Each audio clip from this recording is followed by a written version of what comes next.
أتيت بنا إلى منتزه التويلغي قبالة متحف اللوفر. أي لعنة يا ترى تختبئ في مكان بهذا الجمال؟ Alors, la grande malédiction des Tuileries a été celle de Catherine de Médicis, qui était reine de France, qui arrive ici, dans le grand palais, qui est le palais des rois et des reines de France depuis des générations. Et Catherine de Médicis va vouloir agrandir son Louvre. Elle veut le fermer du pavillon donc qui est là à celui qui est là-bas. Et pour ce faire, il faut racheter les bâtiments qui sont là, qui gênent. Il y a des Tuileries, d'où le nom d'elle des Tuileries, et une écorcherie qui est un ancien abattoir. Et elle veut racheter à moindre frais.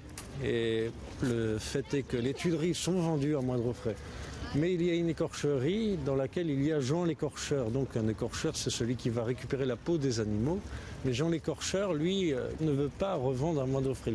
Et là, Catherine Médicis le fait assassiner. Elle envoie son assassin de Neuville qui vient, il met 5 coups de rapière, des épées très longues comme les mousquetaires avaient, et il s'accroche à de Neuville et il lui dit « Je reviendrai ». De Neuville, en allant sur le chemin pour aller voir Catherine Médicis dans ses appartements royaux, il voit Jean l'écorcheur. Il revient dans l'écorcherie, il rentre, là il y a du sang mais il n'y a plus Jean l'écorcheur. Alors il va voir Catherine Médicis, il lui dit « J'ai tué Jean l'écorcheur mais il n'est plus là ».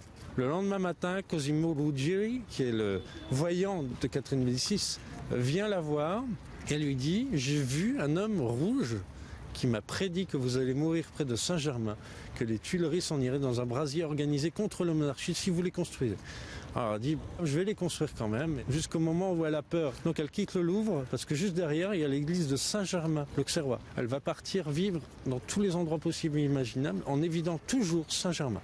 Et terminera sa vie au château de Blois, elle fait demander son prêtre, parce qu'elle va mourir là. Donc pour les dernières heures, il faut qu'elle soit expiée de ses péchés. Son prêtre officiel n'est pas là, il est malade. On va la remplacer par Laurent de Saint-Germain. Et là, elle meurt.